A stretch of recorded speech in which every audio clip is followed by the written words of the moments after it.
I got a moment. Let's do another anger rant about people that actually deserve it.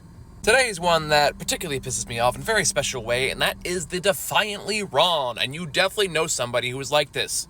The defiantly wrong is somebody who makes a statement that is provably, demonstratively false, and you point that out to them with new information and evidence, and they just go, nuh-uh, as if that suddenly dismisses everything.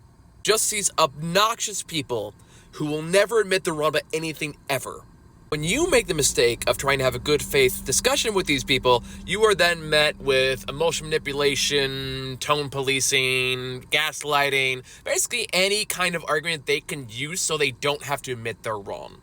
And it's very obvious the reason they're doing this is because they don't have any actual argument or evidence to present, and they just want you to shut the hell up. And the reason for all that? Ego, pride, because at some point people start to associate never being wrong as like a sign of strength and not a sign of weakness, which is what it actually is. It's pathetic. I know some people try to pass this off like it's some kind of, characteristic of theirs that they have to hold true to, and they want everyone else to go, oh, that's just them.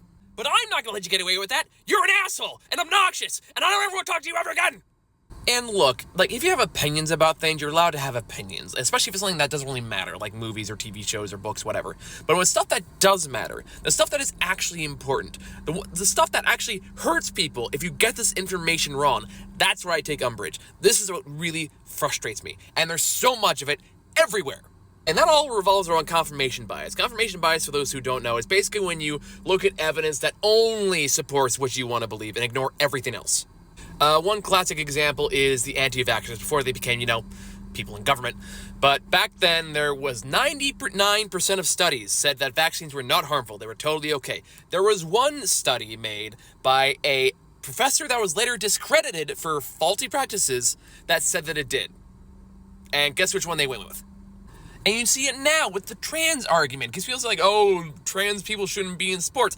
Even though the studies have shown there is no genetic advantage to trans women being in sports to other women and their genetic differences. Because there are just tall women. There are just strong women. There's no genetic differentiator that provides any advantage towards trans people. But if you ask these people about it, they will say it's a sign of the apocalypse. We all know who this is about.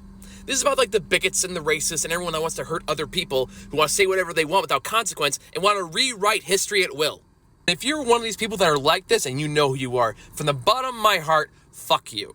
And for the rest of you, I'm going to leave a very important message. It is okay to change your mind based on new information. In fact, you should. That is how we grow as people. Pride is not a virtue, it is a plague, and you should always avoid it. Be compassionate, be kind, be smart. And that's the end of my rant.